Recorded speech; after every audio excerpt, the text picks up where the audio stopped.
تحت قيادة مدربه الجديد البوسني السيد فلاديمير بيتكوفيتش، يواصل المنتخب الوطني الجزائري تحضيراته بالمركز التقني الوطني بسيدي موسى تحسبا للمشاركة في دورة الفيفا الودية التي ستنظم في الجزائر ابتداء من اليوم وإلى غاية 26 من الشهر الحالي.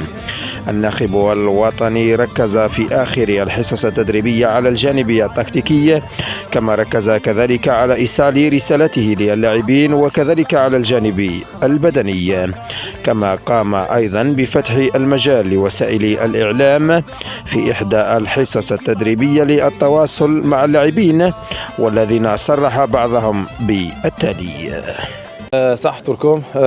Alhamdoulilah, je suis très content d'être là aujourd'hui, très motivé.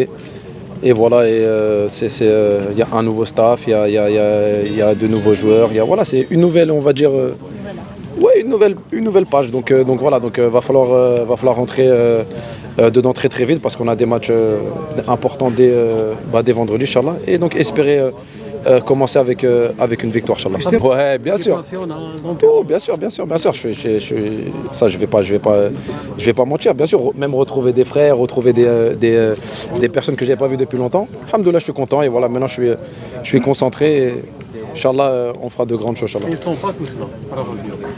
Ouais, mais bien sûr. Mais on sait jamais. Là, vous parlez de joueurs, voilà, qui sont très importants pour l'équipe nationale. Et donc voilà, comme l'a dit le coach, la porte n'est fermée à personne. Au contraire, je le répète, c'est des joueurs très importants qui ont marqué l'histoire et qui peuvent continuer. Donc Inch'Allah, après voilà, ça sera des décisions qui sont du staff. Important, les joueurs, ils sont gentils, on va essayer de tout donner.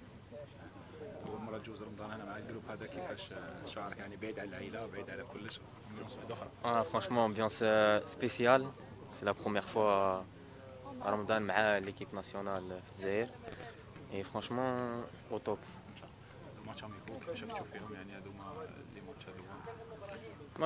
C'est des bons adversaires en face.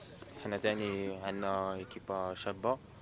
دوكا نخدموا مع le nouveau coach ونسيو ناجستيو لي ديرني تاكتيك باش الماتش يجوز مليح ان شاء الله.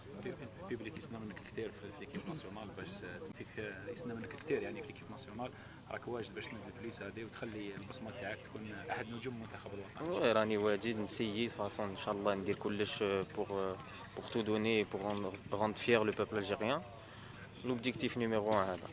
وشهد يوم أمس الأربعاء مغادرة لاعب خط الوسط إسماعيل بن ناصر للتربص بعد شعوره بآلام طفيفة وخضوعه لفحوصات طبية من الطاقم الطبي الذي أعطى بالتشاور مع الطاقم الفني الضوء الأخضر للاعب للمغادرة نحو ناديه لاستكمال العلاج.